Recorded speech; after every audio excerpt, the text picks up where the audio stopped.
The stock market has set 46 all-time highs, and this last Friday, which is called Black Friday, was the biggest ever online sales that there's ever been by a lot.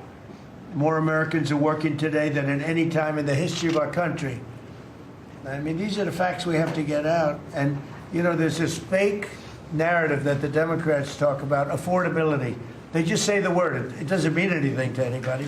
You just say it. Affordability. I inherited the worst inflation in history. There was no affordability. Nobody could afford anything. The prices were massively high. Do you remember when we took over eggs? You did a great job on that, Madam Secretary. Agriculture, Brooke.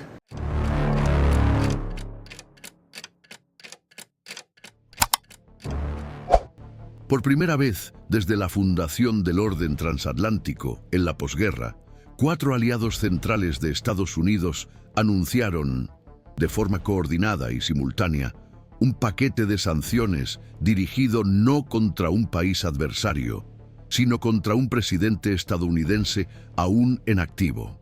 En la madrugada del 6 de diciembre, Bruselas, Londres, Ottawa y Canberra emitieron comunicados oficiales en los que detallaban las medidas restrictivas contra Donald Trump, 17 miembros de su equipo y decenas de empresas vinculadas a su organización. El paquete incluye la congelación de activos, la prohibición de transacciones financieras y la suspensión inmediata de los permisos de viaje. La iniciativa no solo rompió con los precedentes diplomáticos, sino que puso de manifiesto un desplazamiento institucional en la percepción de los aliados sobre el grado de riesgo que representa el liderazgo político de Trump en el escenario global. El impacto del episodio no se limitó a lo que ocurrió dentro de las salas de las cancillerías o en los mercados financieros. La acción reveló un nivel de ruptura en la confianza intergubernamental que redefine el papel de Estados Unidos en la arquitectura de seguridad occidental. Según registros confirmados por medios especializados en diplomacia y defensa, el movimiento no fue abrupto. A lo largo de los últimos meses, los servicios de inteligencia europeos, canadienses y australianos habían estado recopilando información sobre prácticas que consideraban incompatibles con los principios del Pacto Democrático que sustenta la cooperación entre aliados históricos. La publicación de documentos financieros filtrados que informaban de transferencias sistemáticas de países adversarios a empresas vinculadas a la familia Trump intensificó la alerta. Aunque las investigaciones estaban en curso, la falta de una respuesta efectiva por parte de las instituciones estadounidenses se interpretó como una señal de parálisis. A partir de ahí, los aliados comenzaron a considerar la posibilidad de actuar de forma unilateral, no para intervenir en los asuntos internos de Estados Unidos, sino para preservar sus propias redes de seguridad institucional. En este contexto, la decisión de coordinar sanciones cobró fuerza como instrumento de contención autónomo, dirigido no contra el país en su conjunto, sino contra figuras que, según los comunicados, comprometen los fundamentos de la gobernanza democrática, con implicaciones directas para la seguridad colectiva. El simbolismo del gesto es innegable. Al convertir a un presidente estadounidense en blanco formal de medidas típicamente reservadas a regímenes autoritarios, los gobiernos aliados no solo redefinieron las fronteras de la diplomacia tradicional, sino que proyectaron una alerta a escala sistémica. El lenguaje de los comunicados evitó términos de confrontación directa, pero dejó explícita la evaluación de que las prácticas recientes en Estados Unidos han sobrepasado los límites tolerables de erosión institucional. Para los analistas de Washington, la elección de la simultaneidad de los anuncios, pocos minutos antes de la apertura de los mercados, indica que se trató de una operación cuidadosamente orquestada para maximizar el impacto político y económico, sin recurrir a acciones militares o rupturas formales. La intención no era romper relaciones con Estados Unidos, sino señalar que la continuidad de las interacciones en los moldes anteriores se había vuelto insostenible mientras ciertas figuras permanecieran políticamente activas e institucionalmente protegidas. Entre bastidores, los diplomáticos informaron de que, desde finales del verano, se habían celebrado reuniones virtuales entre altos representantes de las 4 naciones implicadas, con el objetivo de elaborar una respuesta conjunta a lo que calificaron como deterioro progresivo del Pacto de Confianza Mutua. Los términos utilizados en los intercambios internos, revelados por fuentes del Parlamento Europeo y del Ministerio de Asuntos Exteriores británico, mencionaban explícitamente la pérdida de previsibilidad en la conducción de las relaciones bilaterales con Estados Unidos. El principal temor no era solo de naturaleza jurídica, sino también estratégica. El temor de que la información sensible, compartida en nombre de la cooperación internacional, pudiera estar siendo desviada o utilizada de forma asimétrica por agentes cercanos a Trump. La mención indirecta a la posibilidad de compromiso de las redes de inteligencia fue suficiente para acelerar la convergencia entre los gobiernos aliados, aunque con reservas. La reacción en Washington fue inmediata, pero marcada por contradicciones internas. Mientras el Departamento de Estado buscaba mantener abiertos los canales de comunicación, la respuesta inicial de Trump, publicada en su plataforma digital, fue calificada por los observadores como incendiaria. Acusó a los aliados de traición, amenazó con retirar tropas de territorios estratégicos y calificó las sanciones como un acto de hostilidad económica. Sin embargo, pocas horas después, miembros de su equipo intentaron moderar el discurso, señalando que las medidas serían impugnadas por vía diplomática. La disparidad entre las declaraciones públicas y los movimientos internos puso de manifiesto una descoordinación en el centro de decisión estadounidense, lo que generó aún más incertidumbre sobre la capacidad del gobierno para formular una respuesta cohesionada a un desafío sin precedentes en su política exterior. En medio de este reajuste, cada vez es más necesario comprender los mecanismos institucionales que sostienen y a veces debilitan la posición de Estados Unidos en el sistema internacional.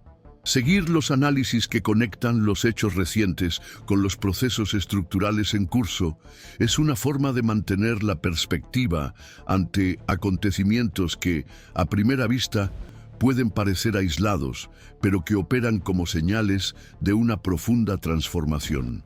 Con la progresión de los efectos diplomáticos y económicos aún en curso, el foco de atención se desplaza ahora hacia los acontecimientos internos. La cuestión central no es solo cómo responderán los Estados Unidos a las sanciones, sino si sus propias instituciones serán capaces de absorber, reinterpretar o afrontar las implicaciones sistémicas de una pérdida de confianza sin precedentes por parte de sus aliados más cercanos.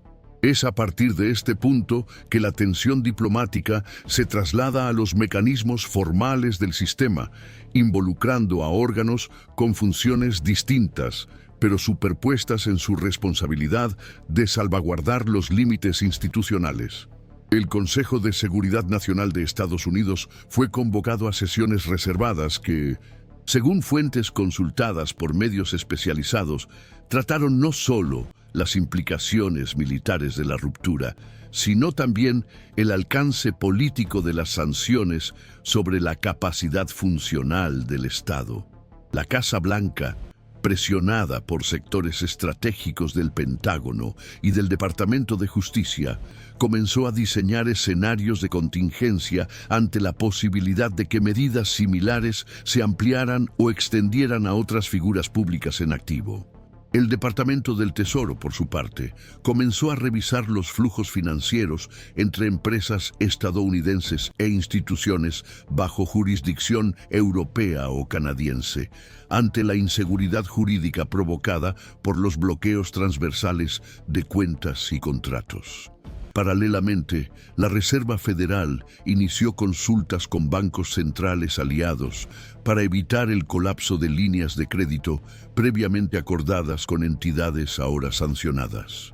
Esta convergencia ayuda a comprender cómo el episodio trasciende la figura de Trump y pasa a interpretarse como una prueba de resistencia para los propios acuerdos constitucionales estadounidenses. En el Senado, la reacción dividida entre los republicanos y los demócratas indicó que, incluso entre los defensores tradicionales de la política exterior estadounidense, había incertidumbre sobre cómo interpretar el gesto de los aliados. Los parlamentarios alineados con el presidente evitaron declaraciones frontales, mientras que figuras más moderadas comenzaron a considerar audiencias públicas para escuchar a diplomáticos y juristas especializados en derecho internacional. La Cámara de Representantes, liderada por comisiones con historial de supervisión, indicó que abrirá investigaciones sobre el origen de los recursos mencionados en los informes de inteligencia extranjeros.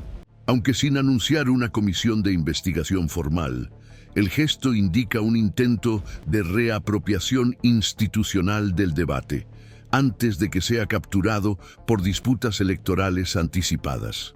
El Departamento de Justicia se enfrenta ahora al reto de decidir si los documentos citados por gobiernos extranjeros, especialmente los que mencionan transferencias financieras de origen adversario, pueden incorporarse a las investigaciones ya en curso. Los fiscales federales están analizando la legalidad de utilizar pruebas obtenidas por medios diplomáticos en procesos internos sin violar la soberanía nacional. Al mismo tiempo, crece la presión para que esta información sea verificada por vías independientes, evitando que el sistema judicial estadounidense se vea rehén de narrativas externas, aunque estén respaldadas por socios históricos. Se trata de una tensión delicada, reconocer la gravedad de las denuncias sin legitimar una percepción de interferencia extranjera en el proceso democrático interno. Esta ambigüedad institucional se refleja también en el Poder Judicial. Los ministros del Tribunal Supremo han mantenido silencio público hasta el momento, pero los analistas observan movimientos entre bastidores que indican preocupación por el precedente creado. Aunque hasta ahora no hay cuestionamientos formales sobre la legalidad de las sanciones en territorio estadounidense, hay debates jurídicos en torno a la posible colisión entre decisiones extranjeras y garantías constitucionales, especialmente en relación con el bloqueo de activos y las libertades de tránsito. La ausencia de jurisprudencia consolidada sobre casos de esta naturaleza coloca al sistema en una zona gris en la que las decisiones futuras pueden redefinir el alcance de la protección jurídica de los exmandatarios bajo investigación transnacional.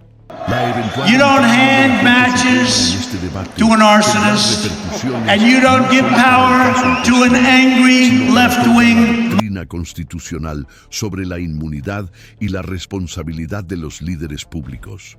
Paralelamente, las instituciones de inteligencia se ven obligadas a reevaluar sus protocolos de cooperación con agencias internacionales.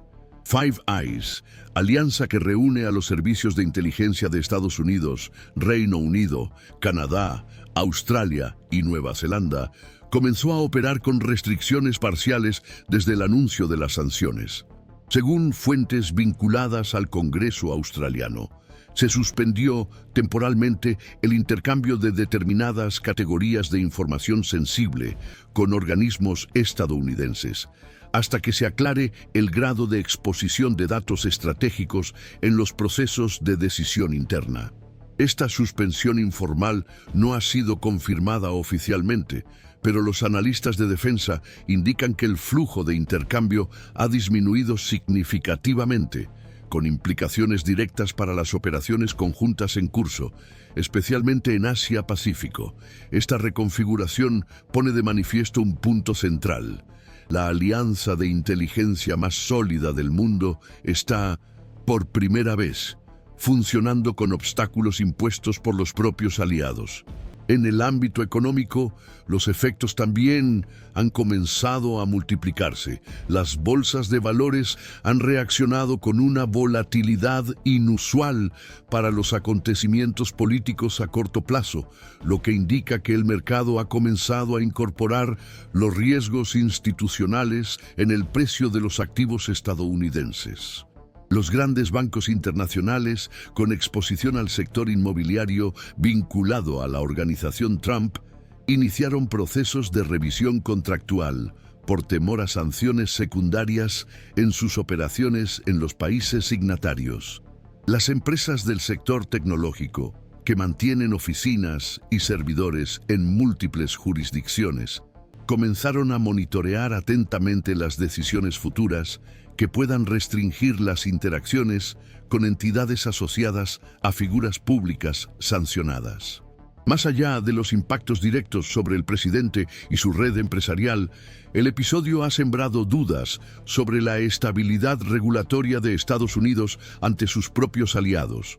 Con el avance de las reacciones internas y la persistencia del bloqueo diplomático, el debate se desplaza ahora al campo de las interpretaciones jurídicas y políticas. El foco ya no es solo lo que hicieron los aliados, sino lo que las instituciones estadounidenses son capaces, o no, de hacer ante lo que se ha hecho.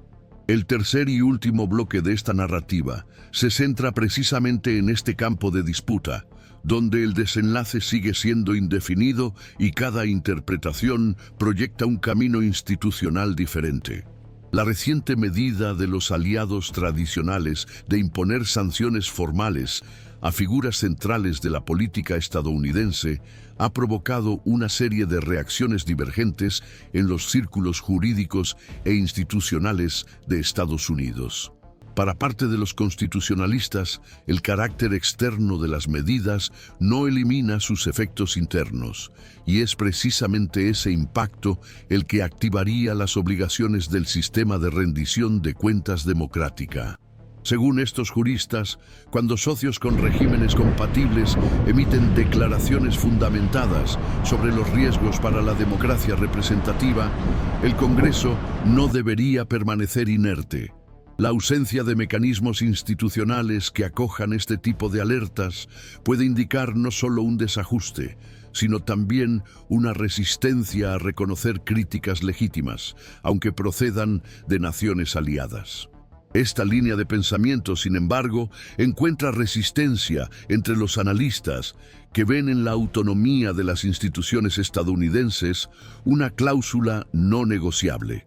Para estos expertos, permitir que las comunicaciones oficiales de gobiernos extranjeros influyan directamente en las decisiones internas compromete la integridad de la soberanía constitucional.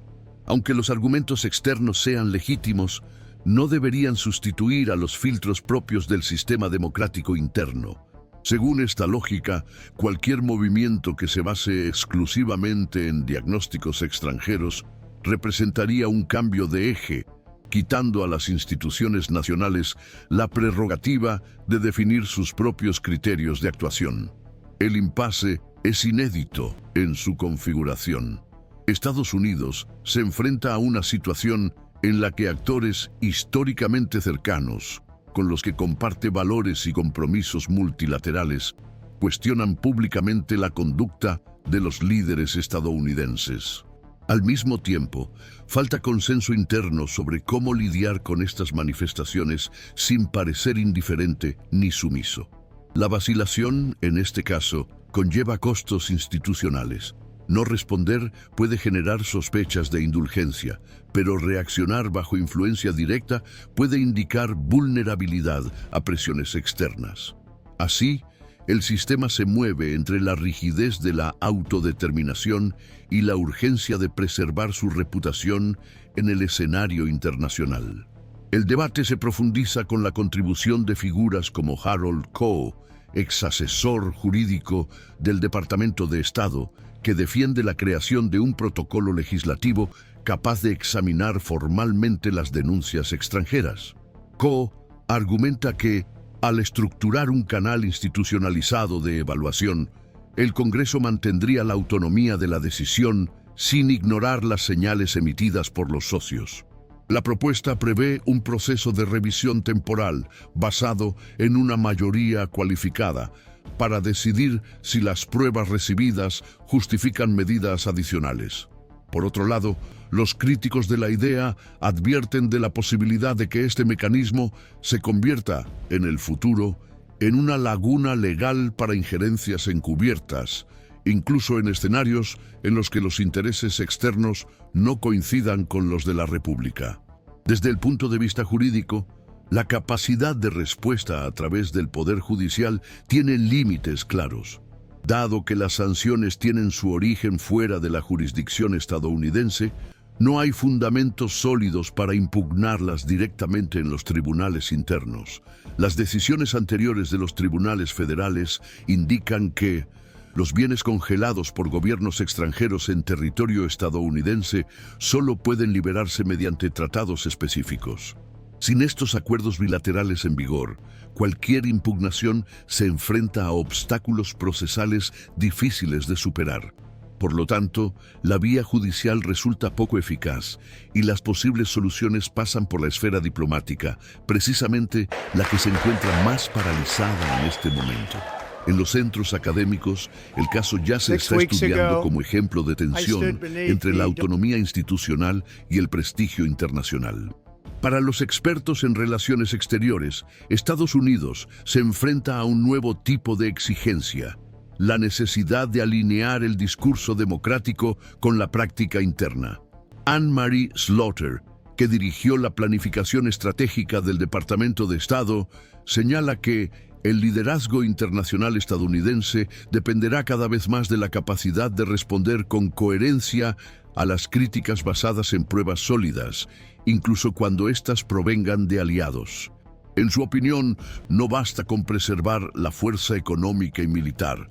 Es necesario garantizar la coherencia ética en las respuestas institucionales. Mientras se desarrolla el debate, diferentes agencias gubernamentales tratan de minimizar los efectos prácticos de las medidas externas. El Departamento de Defensa evalúa el impacto de las restricciones sobre las operaciones conjuntas en curso. El Departamento de Estado mantiene contactos bilaterales con el fin de revertir las decisiones que afectan a programas sensibles. El Departamento de Comercio prevé pérdidas significativas como consecuencia de la suspensión de contratos que dependen de autorizaciones ahora bloqueadas. Sin embargo, ninguna de estas iniciativas parece articulada bajo una directriz política unificada.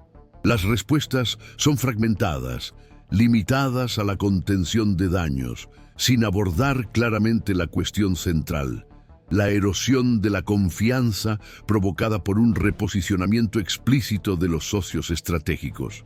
En contextos como este, el seguimiento atento y cualificado de la dinámica institucional se convierte en una herramienta crucial. Las implicaciones de este episodio van más allá de las noticias inmediatas y revelan un momento de redefinición en la forma en que se percibe a Estados Unidos a nivel mundial. Más allá del debate técnico, se trata de comprender los efectos duraderos de un conflicto entre reputación y soberanía, en un escenario en el que la lógica internacional presiona para obtener respuestas rápidas, pero la estructura interna sigue funcionando según los patrones anteriores. Con los canales diplomáticos suspendidos o debilitados, y las estructuras políticas nacionales actuando de forma descoordinada, lo que se observa es una zona de ambigüedad estratégica. Cada nueva posición, o incluso la elección de la inercia, tiende a tener significados políticos de largo alcance. La estabilidad institucional, en este caso, dependerá menos de gestos aislados y más de la capacidad de las instituciones estadounidenses para reorganizar su respuesta a partir de criterios que respeten tanto la autonomía nacional como las exigencias de un sistema internacional en transformación.